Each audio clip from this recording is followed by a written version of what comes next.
Hey guys, welcome to the writing room. This is Let's Talk Ant episode 3, and in this episode I am featuring a question that says somewhere around here. You guys can see it. It says, "What DAW do I use?" And if you guys follow me on Instagram, which some of you do, you guys see that I always take pictures of all the sessions that I have going on. From sessions with clients, remote sessions, and my own sessions. So I always take a snapshot of things, and I post it on Instagram and across my social media platforms. And you'll see different DAWs that I use, and I use a total of 3 at the current moment. I'm using Logic Pro X, Cubase, and Pro Tools. And Pro Tools being the final post-production, no matter what, if it's for mixing, if it's for music editing, anything that I have to prepare to send out, it always goes with Pro Tools. And in some cases, depending on the client, depending on their usage of equipment, sometimes it could just be Logic that I'm sending out. Really depends. Or sometimes just audio files. And if you guys know, with the upgrade, you guys have to go. If you don't know, go watch episode 1 and come back. Okay?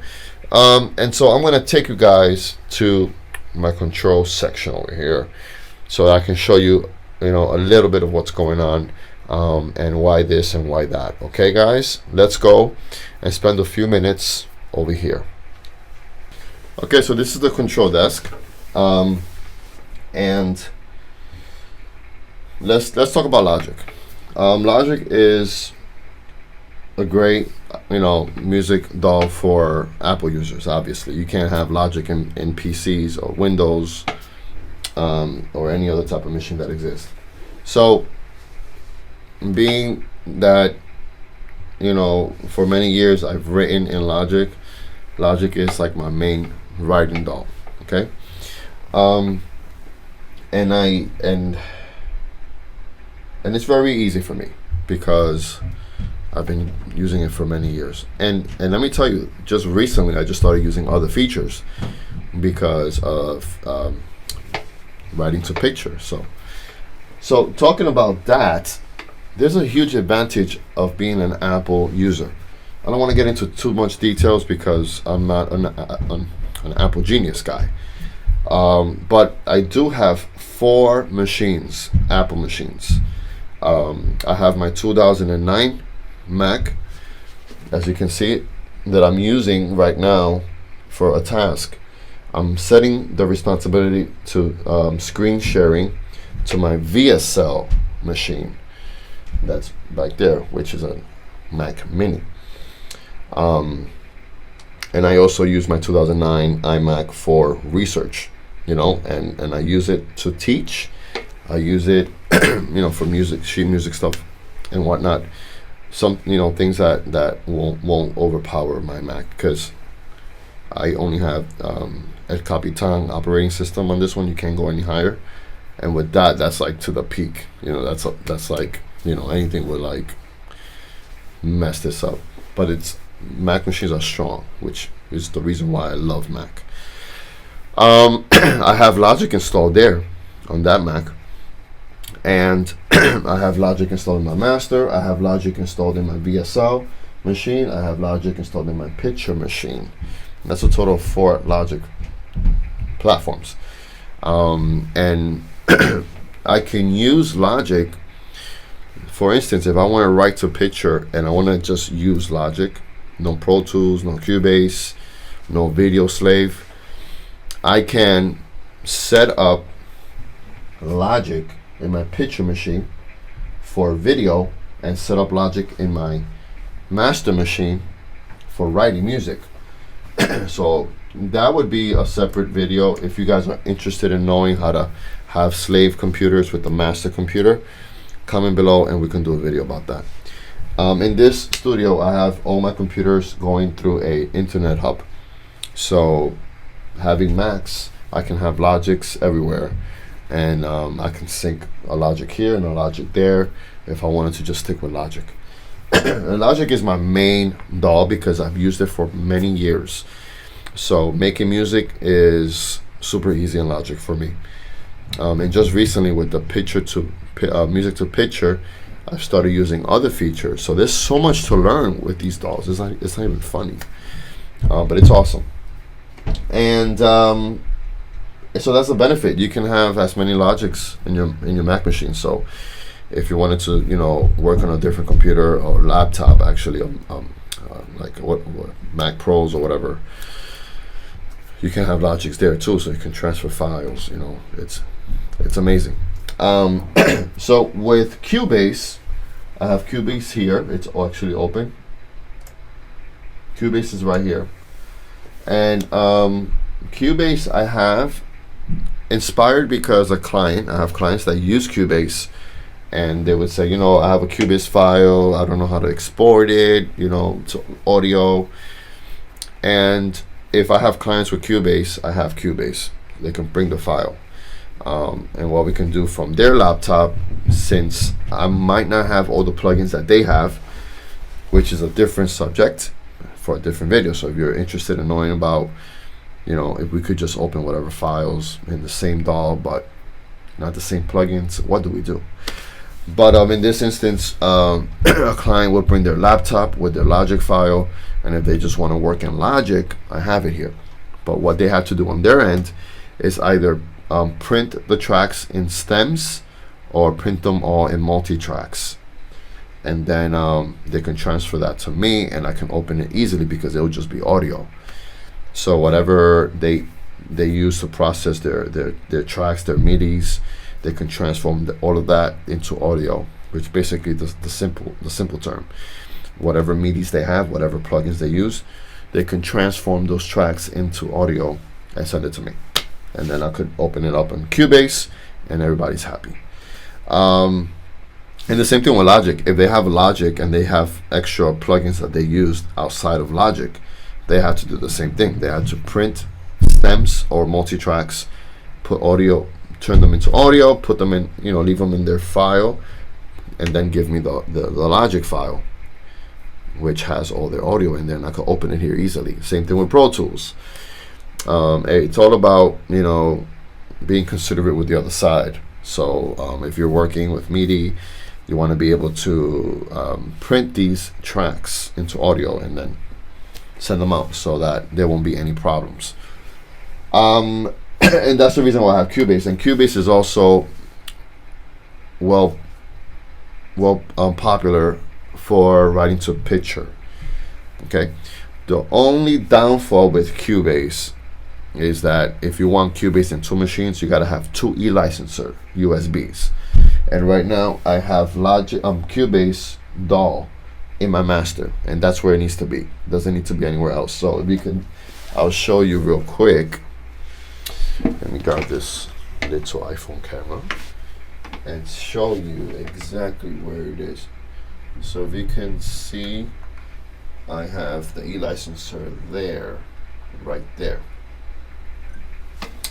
And if I wanted to use Cubase on a different Mac or a different machine, I gotta have e-licenser USB as well on that one, which is not a bad thing anyway, but it just compares when you compare with Logic and Cubase. But Logic is only Mac, so you would have to be a Mac guy for this to work. And I do have a different e-licenser because I have my VSL machine. So to use the VSL, Vienna Ensemble Pro, you do gotta have an e-licenser. So I have that in a different machine, but that also works with Steinberg products. So if I wanted to use Cubase on a different machine, I can, but I prefer to just keep it in my master machine for now. Okay, so and recording features on Logic and Cubase are almost similar but different terms. You just have to spend time, you know what I mean? Spend time and research the need to knows. So you use your DAWs as a need to know basis. So for example, before I was doing music for film or music for picture, I was just focusing on music recordings, and I was just doing features that I needed for that, quantizing, MIDI stuff and whatnot. But with music for picture, You have beat mapping, locking the markers. You have the wrap on Logic, right? You have to set certain things, the editing to go with. I forgot what it is, but there's certain little features that you have to enable when you're writing to picture on these DAWs. So there's always something to learn, you know. So that's with Cubase and Logic. With Pro Tools, I'm using Pro Tools right now to do my audio recording. It's the simplest thing in the world because it's just like a linear situation, you know. It doesn't, you know, when you're recording vocals in Logic, you have first take and then second, third take, and then you have all these things building up, which I hate. That's what I hate about Logic. I have not done audio recording on Cubase yet because I'm using Cubase strictly to write in MIDI and whatnot. But I use Pro Tools for post-production, mixing, preparing the files to go to the big studios, preparing files to go to get mastered, and all of that stuff. Anything that's big, I use Pro Tools. Pro Tools is industry standard. I used to have Pro Tools in my 2009 iMac, a crack version of Pro Tools, until I updated my, at that time, 2009, when Mountain Lion came out, I upgraded my Mac to that, and I lost my crack version of Pro Tools, and I was left with Logic. So that was just a sad situation, and that's where I stuck with Logic for years. And so right now everything's current, nothing is cracked. Everything is current. So basically, let me take you a little bit closer. The same thing with Pro Tools, actually, with Avid. If you want to have two Pro Tools running, if you want to have two Pro Tools running, you got to have an iLock on each machine plus another license. That another license means buying another Pro Tools, which is horrendous, you know. So what I do right now, I have Pro Tools in my master Mac right now because I'm just recording audio. But if I'm writing to picture, you can see that screen. I would have Pro Tools opening right here. Let me see if I can just show you guys real quick. Right, can you see my finger? Yeah, I have Pro Tools right there. But I can't open that Pro Tools and have Pro Tools here because I need two licenses. So I think that iLock is the least of my worries. So basically, you would have to buy or subscribe to a second Pro Tools, which no way. So when I'm writing to picture, I have the Pro Tools playing the video on my picture Mac, and when I'm done scoring and the cue is done, I then open Pro Tools on my master to print all the tracks from either Cubase or Logic and import it into Pro Tools in my master and prepare the music to be sent out or to be mixed here. So it's a back and forth situation. It's my workflow that I have going on, and also with the syncing situation, I have this is my daughter drawing stuff. I have setups right now. This is Cubase setup, and this is my Logic setup, meaning with the network and syncing, you know, all of that good stuff. That's a different video, but I just wanted to give you guys, before I dismiss, if you guys have any questions about anything, please leave them in the bottom, and I'll be sure to feature them in a different episode. Okay, so this is basically just showing you guys the DAWs that I use. So just to come over here right now, and if you're wondering, these two screens right here, they're my master Mac. This screen and that screen right there, that's picture. So what I do is I have picture running, and I have a Pro Tools so I can see what's being recorded here. And then over here I would have either, Cubase or Pro Tools working. So I have, basically 3 DAWs I'm working with. Yes, 3 DAWs and 4 machines that are assigned to certain things. And I have this workflow because it gives my Master Mac less work to do.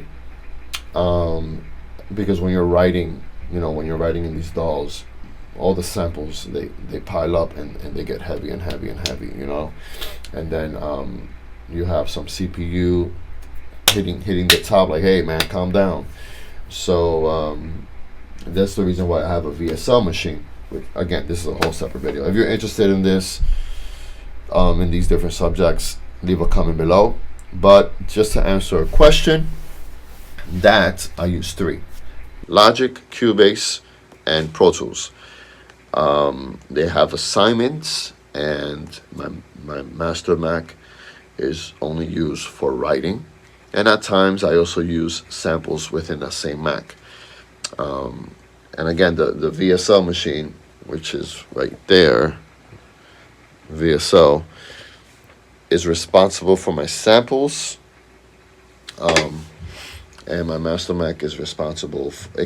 My Master Mac could be responsible for everything, but I have it only taking care of my DAWs. Open the DAWs, write music, and that's it.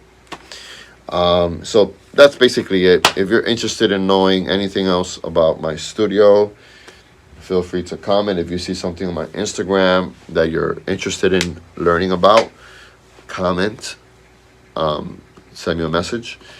There's so much to talk about. We do have a few questions lined up, and I'm looking forward to continuing this season 1 of Let's Talk Ant.